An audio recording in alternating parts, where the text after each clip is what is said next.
Assalamualaikum warahmatullahi wabarakatuh. Bertemu lagi dengan berita horor. Cerita dari Deoseta. Yang mau berkunjung saya sertakan linknya, bisa dilihat di deskripsi. Teror pocong ningrat. Selamat malam teman-teman sekalian, mohon izin untuk sharing cerita horor. Sebuah kisah yang diangkat dari sebuah tempat di Jawa Tengah. Sumpah sebelum kematian. Malam begitu sepi, sudah beberapa hari warga desa yang tidak ada yang berani keluar setelah adzan maghrib berkumandang. Saat itu seorang perempuan yang baru pulang dari tempat kerjanya terburu-buru melangkah menuju ke rumah setelah turun dari angkutan umum. Ia cukup tenang saat mendengar suara kentongan dari warga yang tengah menjalankan ronda. Setidaknya ia tidak sendirian malam itu. Sebenarnya malam belum terlalu larut, tapi apa yang terjadi di desa belakangan ini membuat warga terpaksa mengunci pintunya rapat-rapat dan menjadwalkan ronda untuk berkeliling lebih awal. Sayangnya, sepertinya perempuan itu terlalu cepat menyimpulkan rasa leganya. Dia yang dimaksud ada di sana. Ya, pocong. Pocong itu ada di sana. Kali ini sosok jasad yang terbungkus kain kapan lusuh itu tengah memandang salah satu rumah yang menjadi awal tragedi itu. Tragedi yang membuat rentetan kejadian tak masuk akal hingga membunuh satu keluarga di desa ini. Desa Danomulyo. Bagian 1. Keluarga Raden Sasmito. Tahun 1994, Jawa Tengah. Katanya Tuhan itu maha adil, tapi mengapa takdir dan nasib setiap orang bisa begitu berbeda-beda dan terkadang malah berbanding bagaikan bumi dan langit. Apa yang membuat itu semua begitu berbeda? Kerja keraskah, pendidikan, atau apa? Bahkan mereka yang lahir dari yang sama dan tumbuh bersama pun bisa memiliki hidup yang jauh berbeda. Cerita ini tentang keluarga Raden Sasmito, keluarga terpandang yang benar-benar dikenal sangat berpunya dan berpengaruh di kota ini. Dulu Eyang Sasmito memiliki usaha pengrajin perhiasan yang sudah berjalan turun-temurun dan menjadi kepercayaan beberapa kerabat keraton. Sedangkan Raden Ayu Sulastri, istri Eyang Sasmito, memiliki pabrik batik yang sudah dikelola oleh puluhan karyawan. Rumah keluarga Raden Sasmito cukup mencolok di desa Danomulyo. Rumah yang besar namun terlihat sederhana dengan bangunan kayu yang mendominasi. Mereka adalah pekerja keras, bahkan sebagian sisi rumahnya pun dijadikan bengkel kerajinan perhiasan dan satu sisi rumah mereka juga sebagai tempat membatik. Sudah 10 tahunan sejak Eyang Sasmito wafat. Ia wafat di umur 80 tahun. Dan disusul oleh Eyang Lastri 1 tahun kemudian. Eyang Sasmito memiliki 10 anak, namun yang tinggal di desa ini hanya setengahnya. Hanya keluarga Bu Siti yang tinggal di rumah Eyang Sasmito yang begitu besar, dan sisanya tinggal tak jauh di sekitarnya. Mereka adalah orang-orang yang pada zaman itu dianggap terpandang karena bisa menempuh pendidikan dengan tuntas hingga sarjana. Dengan semua kelebihan itu, ternyata tidak semua dari mereka bernasib sama. Ada yang hidup dengan harta melimpah melalui bisnisnya. Ada yang merasa cukup dengan membuka warung yang sangat sederhana. Dan ada juga yang hidup berkekurangan seperti Lek Samin. Desa Danomulyo tidak begitu besar, bahkan hampir seluruh warga di desa Danomulyo sebenarnya mungkin memiliki hubungan kekerabatan walau dari garis keturunan yang cukup jauh. Hanya sebagian kecil dari pendatang yang akhirnya menetap di desa itu. Lek Samin hanya hidup bersama istrinya Lek Indri di rumah sederhana berdinding anyaman bambu dan masih menggunakan sumur timba. Rumah layak warisan pemberian ayahnya, Raden Sasmito, sudah dijual untuk biaya pengobatan Leksamin sewaktu sakit dulu, dan untuk membayar hutang almarhum orang tua istrinya. Rumah yang mereka tinggali saat ini adalah rumah peninggalan orang tua Lek Indri. Walau hidup dengan keadaan seperti itu, Leksamin mungkin salah satu anak Raden Sasmito yang paling dihargai oleh warga desa. Ia tidak segan membantu berbagai kegiatan di desa, tidak seperti kakak-kakaknya yang seperti memiliki jarak dengan warga. Hanya pada setiap acara-acara keraton mereka ikut serta. Dan sebaliknya, keadaan Leksamin yang seperti itu seringkali dipandang remeh oleh mereka yang bangga dengan darah birunya.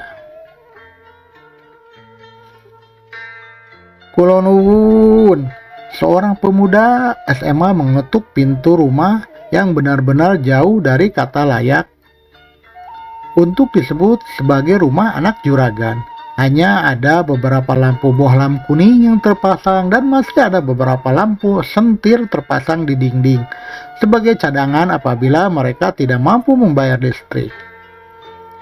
Yanto, seorang pria dengan tubuh yang kurus dan rambut yang mulai memutih, membukakan pintu itu dengan ramah dan mempersilahkan untuk masuk. "Gak usah repot-repot, Le, cuma mau ngasih ini dari ibu," ucap Yanto, memberikan sebuah rantang yang berisi lauk masakan ibu. "Ya ampun, maturun yo, Le, sebentar ya." Leksamin tanpa segan menerima masakan ibu Yanto dan mengembalikan rantang setelah memindahkan lauk dan mencucinya. "Ngapunten yo, Le, Leksamin belum bisa ngasih apa-apa. Nanti kalau kacang Leksamin sudah panen, nanti Leksamin kirimin ke rumah," ucap Leksamin. "Gak usah repot-repot, Le, ibu malah bilang kalau nanti berasnya habis, bilang sama ibu saja. Nanti Yanto dianterin lagi ke sini," balas Yanto. "Alhamdulillah, sampaikan salamku sama ibu dan bapak ya," ucap Leksamin. Pemuda pun berpamitan dan kembali ke rumah dan menyampaikan salam dari Leksamin ke ibunya. Saat itu ibunya baru bercerita, ternyata Lek Indri sudah sakit selama 1 minggu, sehingga Leksamin lebih sering ada di rumah dan pekerjaannya cukup terbengkalai. Kalau sudah sakit begitu, mungkin akan lama sembuhnya. Ibu jadi kasihan. "Emang Lek Indri sakit apa, Bu?" "Sepertinya stroke, tapi pas ibu datang ke sana kulitnya menguning. Mungkin saja ada penyakit lain." "Gak dibawa ke dokter saja?" Sudah dapat obat juga. Semoga saja keadaannya bisa membaik." Yanto pun sedikit acuh dan hanya bisa mendoakan yang terbaik untuk Lek Indri dan Leksamin. Tapi tanpa disadari, ternyata cerita yang ia dengar itu adalah awal dari tragedi yang menggegarkan desa ini. Beberapa bulan kemudian tersebar kabar di warga desa bahwa keluarga besar Raden Sasmito datang dan berkumpul sekedar untuk silaturahmi. Ibu dan bapak pun sempat menghampiri kediaman Eyang Sasmito yang dijadikan tempat mereka berkumpul. Awalnya mereka hanya datang untuk bernostalgia, mampir ke beberapa tempat di desa dan menemui tetangga dan teman-teman mereka semasa kecil. Tapi setelah pertemuan malam itu, suasana menjadi berubah. Preng! Suara kaca jendela yang pecah membuat beberapa rumah di sekitar kediaman Sasmito mengintip dari rumah masing-masing apa yang terjadi. Tolong mas, saya butuh untuk mengobati Indri," teriaknya. Suara Leksamin yang terdorong keluar. "Keluar kamu hanya bisa mempermalukan keluarga Sasmito," teriak Pak Rusdi, anak tertua dari keluarga itu. "Tapi mas, kalau rumah ini dijual, bagian saya bisa untuk mengobati Indri. Dia benar-benar butuh pengobatan yang layak." Leksamin benar-benar seperti mengemis saat itu. Kamu tahu sendiri jerih payah Bapak untuk bangun rumah ini. Dan sekarang kamu meminta untuk dijual. Otak kamu di mana? Lek Samin benar-benar menangis. Sepertinya hanya sisa warisan dari pembagian rumah itulah yang menjadi harapannya untuk mengobati istrinya. Malam itu Lek Samin meninggalkan kediaman masa kecilnya itu dengan putus asa. Dari balik jendela warga menyaksikan Lek Samin berjalan seorang diri sambil terisak. Sementara saudara-saudaranya melanjutkan acara mereka dengan begitu meriah. Penyakit Lek Indri semakin parah. Sudah beberapa kali warga membantu untuk membawa ke rumah sakit. Namun hanya dirawat selama 3 hari dan akhirnya dipulangkan karena terkendala biaya. Mungkin benar apa yang dipikirkan Lek Samin. Apa yang mungkin bisa menyelamatkan Lek Indri mungkin hanya warisan keluarga Sasmito saja. Namun semua itu seperti jalan buntu untuk Lek Samin. Ia sudah menghampiri saudaranya satu persatu, namun hanya penolakan yang mereka terima. Entah mengapa saudara Lek Samin sekejam itu. Seandainya tidak mau menjual rumah Eyang Sasmito, setidaknya mereka meminjamkan uang untuk pengobatan Lek Indri. Sayangnya itu tidak terjadi. Akhirnya 1 bulan setelah pertemuan itu, Lek Indri pun meninggal dunia. Warga desa membantu pemakaman Lek Indri, namun sepanjang hari Lek Samin hanya terpaku tak mampu menerima kenyataan bahwa istri yang sangat ia sayangi itu sudah tiada. Warga desalah yang membantu segenap proses pemakamannya hingga benar-benar selesai. Ada yang aneh. Saat prosesi pemakaman, tidak ada satupun dari keluarga Sasmito yang datang ke pemakaman. Setelah kepergian Lek Indri, Lek Samin seperti orang bingung. Warga desa sering melihat Lek Samin berjalan dengan tatapan kosong. Tak hanya siang, bahkan di tengah malam pun ia sering keluar seorang diri berkeliling desa tanpa maksud yang jelas.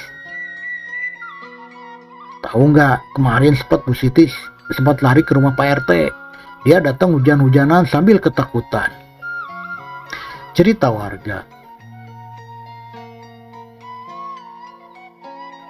Sebuah pergunjingan terjadi di antara warga desa yang tengah berkumpul di pos untuk menonton pertandingan bulu tangkis melalui televisi di pos ronda. Ketakutan gimana? Memangnya ada apaan? Bu Siti ketakutan, malam-malam dia ngeliat Lek Samin diam di seberang rumahnya, memandangi rumah itu dari sana, hujan-hujanan aja, wajahnya nyerimin. Lah, gimana sih? Kan saudara sendiri. Gak tahu, tapi katanya sudah berhari-hari seperti itu. Beberapa hari ini Bu Siti, istri Pak Rusdi dan keluarga Sasmito yang lain yang tinggal di desa ini terlihat aneh. Mereka beberapa kali mengaku takut dengan keberadaan Lek Samin yang sering terlihat di depan rumah mereka. Mereka sempat mengusir Lek Samin, tapi setelah itu datang lagi dan menatap di tempat yang sama. Satu hal yang membuat cerita itu semakin aneh, mereka melihat Lek Samin di depan rumah mereka masing-masing di waktu yang sama. Pak Kades pun kebingungan mendengar laporan dari mereka. Terlebih yang mengadu adalah kerabat Lek Samin yang seharusnya orang yang dimintai tolong ketika terjadi sesuatu dengan Lek Samin. Mereka pun mengambil jalan tengah untuk menghampiri Lek Samin ditemani perangkat desa. Lek Samin harus dikasih pelajaran, kalau dia adik kita tapi dia sudah keterlaluan. Itu kan namanya meneror, ucap Pak Rusdi. Jangan begitu Pak, kita datangi dan ngomongin baik-baik dulu, tahan Pak Kades. Saat itu terlihat pemandangan mereka tengah beramai-ramai mendatangi rumah Lek Samin, seolah-olah terlihat seperti mendatangi rumah seorang penjahat. Mereka mengetuk pintu rumah yang sangat mengenaskan itu beberapa kali, tapi tidak ada jawaban. Mereka menunggu cukup lama, namun tidak ada pertanda akan ada yang membukakan pintu. Pak Rusdi pun berinisiatif membuka pintu yang ternyata tidak terkunci. Tapi tepat saat pintu itu terbuka, bau busuk tercium dari dalam rumah. Bau apa ini Pak? Bangkai, tanya Bu Siti. Bukan, Pak Rusli menjawab dengan wajah pucat. Ia tidak mampu mengatakan apa yang ia lihat dan memilih untuk berpaling menjauh dari pintu. Mayat itu Leksamin. Di dalam rumah itu terbaring jasad seorang pria yang telah terbungkus dengan kain kapan. Di bawah sebuah amben yang sudah lapuk, tempat jasad itu dibaringkan. Ada bekas sesajen bersih kembang, kemenyan, dan berbagai umbo rampe yang sudah kering.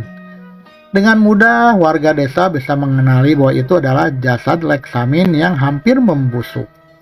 Namun asal bau itu bukan hanya dari jasad Leksamin, tapi di sebelahnya juga ada sosok jasad yang kain kapannya sudah lusuh dengan tanah bekas kuburan. Kulitnya sudah membusuk dan sangat mengeluarkan bau yang sangat menyengat. Itu jasad Indri. Samin membongkar kuburan Indri. Pak Rusdi tidak percaya dengan apa yang ia lihat. Pak Kades merasa bertanggung jawab dan memeriksa jasad itu. Ada cawan kayu di dekat jasad Leksamin yang sepertinya sebelumnya berisi racun yang mengakhiri hidupnya. Tapi bukan itu yang membuat Kades gemetar. Sebuah tulisan tertulis dengan jelas di dinding rumah Leksamin yang terbuat dari anyaman bambu. Ia sengaja menulisnya dengan darah, entah darah apa. Namun isi tulisan itu tak mungkin bisa mudah dilupakan oleh keluarga Sasmito. Tidak ada satupun dari keluarga Sasmito yang pantas hidup. Mereka bertanggung jawab atas nyawa Indri. Mereka harus melihat dan terus mengingat apa yang telah mereka lakukan pada Indri. Mereka dan siapapun yang terlibat harus merasakan akibatnya. Aku bersumpah setiap tetes darahku akan merintih dan menuntut nyawa atas kematian Indri. Bila aku tidak bisa membalas dengan hidupku, aku akan kubalas dengan kematianku. Begitu tulisan di dinding rumah Leksamin. Seketika wajah Pak Rusdi, Bu Siti, dan anggota keluarga Sasmito yang datang menjadi pucat. Pak Kades menoleh ke arah mereka. Yang ia tahu hanya Indri yang meninggal karena penyakit, dan Leksamin mungkin dendam pada mereka karena mereka tidak ingin menjual rumah Eyang Sasmito. Tapi dari raut wajah mereka, Pak Kades menduga ada hal lain yang mereka sembunyikan.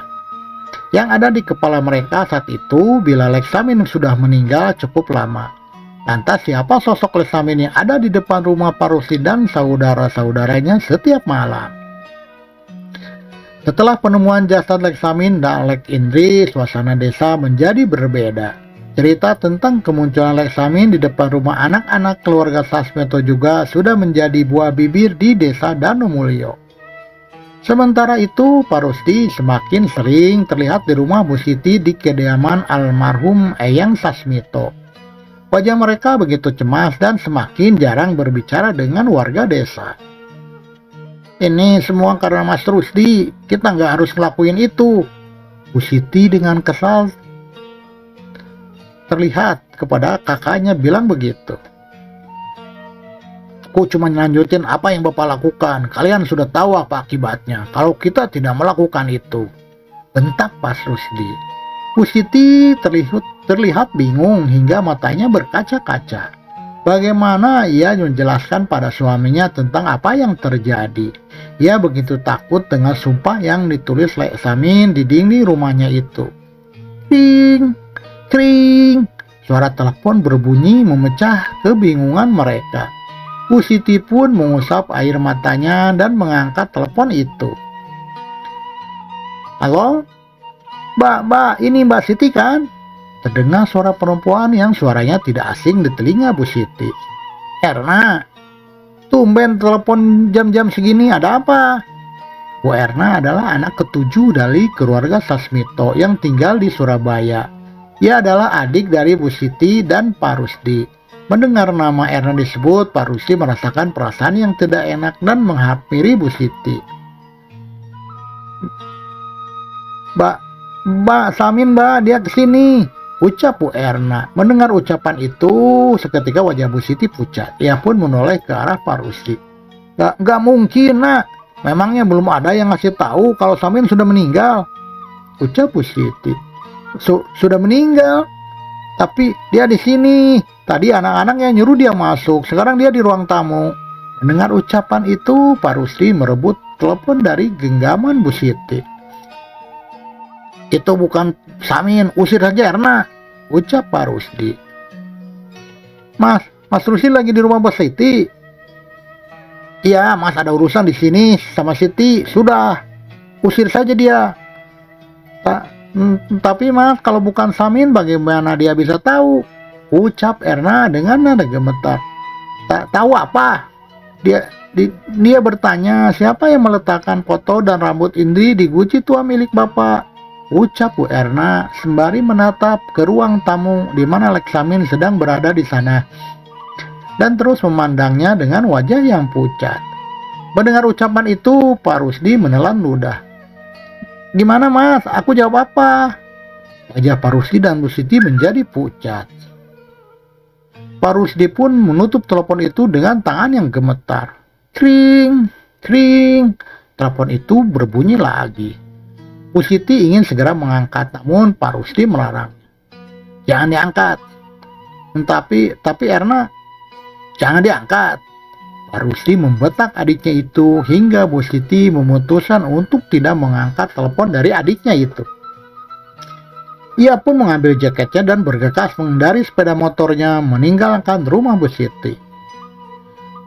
Bu Erna pun kembali ke ruang tamu dan melihat Leksamin sedang bermain bersama kedua anaknya yang masih SD di sana. Dengan cepat ia menarik kedua anaknya dan membawa menjauh dari Leksamin. Bu, kenapa Bu? Tanya anak-anak Bu Erna.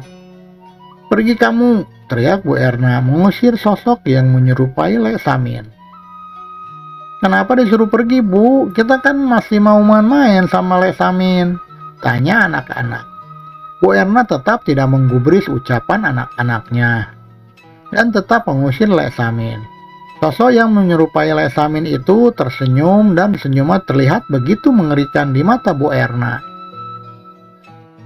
Nanti malam kita main lagi sama Pale ya, ucap Leksamin.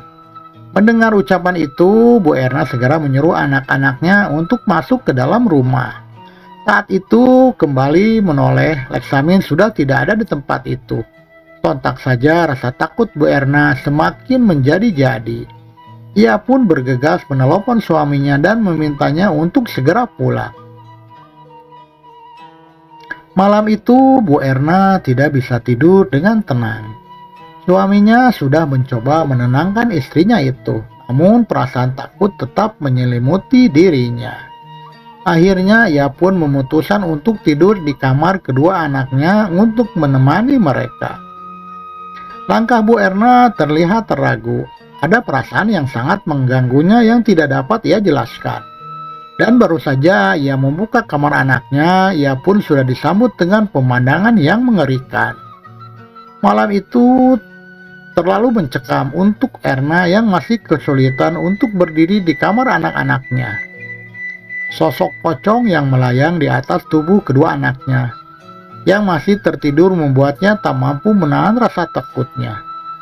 Di langit-langit berhadapan kasur tempat kedua anaknya tengah tertidur, terlihat sosok pocong dengan wajah yang membusuk sedang menatap kedua anaknya. Erna terjatuh kaku melihat sosok yang terus meneteskan air liurnya ke kedua anak Erna yang mengigau kesakitan. Jangan. Erna takut, tapi nalurinya sebagai ibu memaksa dirinya untuk memberanikan diri. Bapak, tolong Pak! Teriak Erna memancing sosok pocong itu menoleh ke arahnya. Erna mengenali wajah itu. Itu adalah wajah dari orang yang mati bunuh diri yang bersanding dengan mayat istrinya yang ia gali sendiri dari kuburnya. Jasad dari saudaranya Leksamin. Selesai. Bersambung ke bagian 2. Dia kembali bersama Dendang. Terus ikuti channel Berita Horor dan ikuti bagaimana kelanjutannya. Bagaimana Leksamin yang kembali karena dendam. Jangan lupa subscribe, share, komen, dan nyalakan tanda loncengnya supaya tidak ketinggalan cerita dari berita horor. Sehat selalu dan berkah. Wassalamualaikum warahmatullahi wabarakatuh.